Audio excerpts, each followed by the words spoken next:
नमस्कार दोस्तों, स्वागत है आपका हमारे चैनल पर। आज हम एक ऐसी अद्भुत और प्रेरणादायक यात्रा के बारे में बात करने वाले हैं जिसे देखकर आपका मन श्रद्धा और भक्ति से भर जाएगा।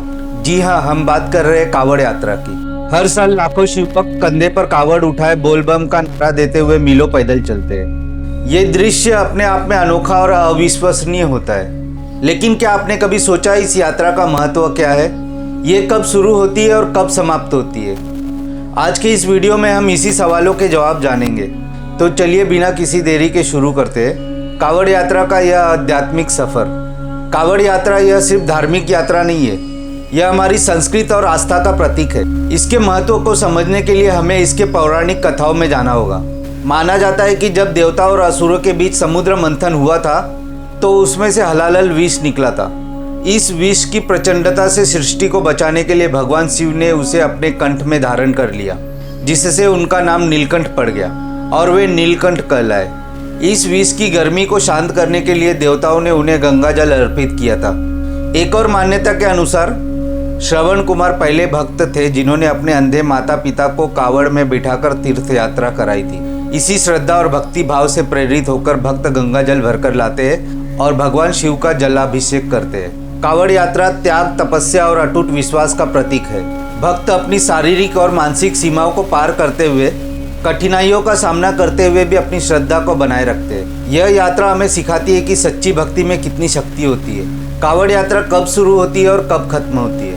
कावड़ यात्रा हिंदू पंचांग के अनुसार श्रावण मास में शुरू होती है। श्रावण का महीना भगवान शिव को समर्पित होता है और यह आमतौर जुलाई और अगस्त के महीने में आता है। कावड़ यात्रा श्रावण मास के कृष्ण पक्ष की त्रयोदशी तिथि से शुरू होती है और श्रावण पूर्णिमा तक चलती है, जब रक्षाबंधन का त्यौहार मनाया जाता है। कुछ भक्त सावन के पूरे महीने में भी कावड़ लेकर चलते हैं और जलाभिषेक करते हैं। इस दौरान पूरा वातावरण शिवमय हो जाता है। हर तरफ बोलबम और हर हर महादेव के जयकारे गूंजते हैं। नारंगी रंग के वस्त्र पहने कंधे पर कावड़ लिए भक्तों का समूह एक अद्भुत दृश्य प्रस्तुत करता है। कावड़ यात्रा कहाँ खत्म होती है? कावड़ यात्रा का अंतिम गंतव्य भगवान शिव के विभिन्न पवित्र स्थान होते हैं। जो भक्त गंगा जल लेने के लिए हरिद्वार, गंगोत्री या गोमुख जैसे दूर दराज के स्थानों पर जाते हैं, वे वापस आकर अपने अपने क्षेत्रों के प्रसिद्ध शिव मंदिरों में भगवान शिव का जलाभिषेक करते हैं। उत्तरी भारत में हरिद्वार कावड़ यात्रा का सबसे महत्वपूर्ण केंद्र माना जाता है। यहाँ से लाखों भक्त गंगा जल भरकर लाते हैं और फिर पैदल या अन्य साधनों से अपने गृह क्षेत्रों में स्थित शिव मंदिरों में जल चढ़ाते हैं। इसके अलावा जो भक्त दूर नहीं जा पाते हैं, वे अपने आसपास के किसी भी शिव मंदिर में जलाभिषेक करते हैं। इस प्रकार कावड़ यात्रा का समापन देश भर के विभिन्न शिव मंदिरों में भगवान शिव के जलाभिषेक के साथ होता है। कावड़ यात्रा के रोचक पहलू और दृश्य। कावड़ यात्रा में आपको कई ऐसे रोचक पहलू और दृश्य देखने को मिलेंगे जो कावड़ यात्रा को और खास बनाता है। विभिन्न प्रकार की कावड़। भक्त अपनी श्रद्धा और सामर्थ्य के अनुसार विभिन्न प्रकार की कावड़ लेकर चलते हैं। कुछ सामान्य बांस की बनी होती है तो कुछ सजी धजी और रंगीन होती है। कुछ भक्त तो ऐसी कावड़ भी लेकर चलते हैं जिनमें भगवान शिव की सुंदर मूर्तियां स्थापित होती है। पैदल यात्रा का संकल्प। कावड़ यात्रा में अधिकांश भक्त मीलों तक पैदल चलते हैं। यह उनकी अटूट श्रद्धा और भगवान शिव के प्रति समर्पण दर्शाता है। रास्ते में उन्हें कई कठिनाइयों का सामना करना पड़ता है, जैसे तेज धूप, बारिश और थकावट, लेकिन उनकी आस्था उन्हें आगे बढ़ने की प्रेरणा देती रहती है। सेवा और सहायता। कावड़ यात्रा के रास्ते में विभिन्न सामाजिक और धार्मिक संगठन भक्तों की सेवा के लिए शिविर लगाते हैं। इन शिविरों में भक्तों को भोजन, पानी, चिकित्सा सहायता और आराम करने की सुविधा मुफ्त में प्रदान की जाती है।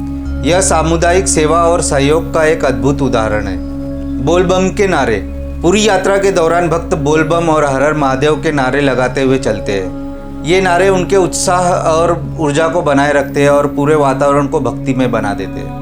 अद्भुत दृश्य। कावड़ यात्रा के दौरान सड़कों पर नारंगी रंग के वस्त्र पहने भक्तों का समूह, सजी हुई कावड़े और बजते हुए भक्ति गीत एक अद्भुत और मनोरम दृश्य प्रस्तुत करते हैं। यह दृश्य हमारी संस्कृति और विविधता और एकता को दर्शाता है। महिलाओं और बच्चों की भागीदारी।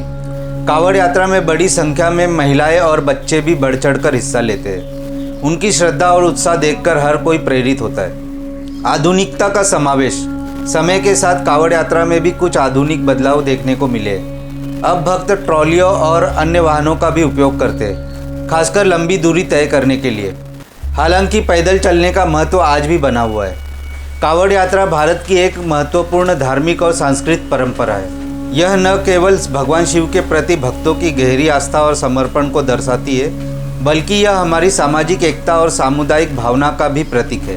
श्रावण मास में होने वाली यह यात्रा लाखों लोगों को एक साथ जोड़ती है और उन्हें भक्ति और श्रद्धा के एक अनूठे अनुभव से भर देती है। तो दोस्तों, यह था कांवड़ यात्रा का महत्व, इसकी शुरुआत, समाप्ति और कुछ रोचक पहलुओं के बारे में। उम्मीद है कि यह वीडियो आपको पसंद आया होगा और आपको कांवड़ यात्रा के बारे में नई जानकारी मिली होगी। अगर आपका कोई सवाल या सुझाव है तो हमें कमेंट्स बॉक्स में ज़रूर बताएं। अगर आपको यह वीडियो अच्छी लगी हो तो लाइक करें, शेयर करें और सब्सक्राइब करना ना भूलें, ताकि आपको ऐसे ही और भी रोचक और जानकारीपूर्ण वीडियो मिलती रहे। अगले वीडियो में हम फिर मिलेंगे एक नए विषय के साथ। तब तक के लिए हर हर महादेव, बोल बम। धन्यवाद।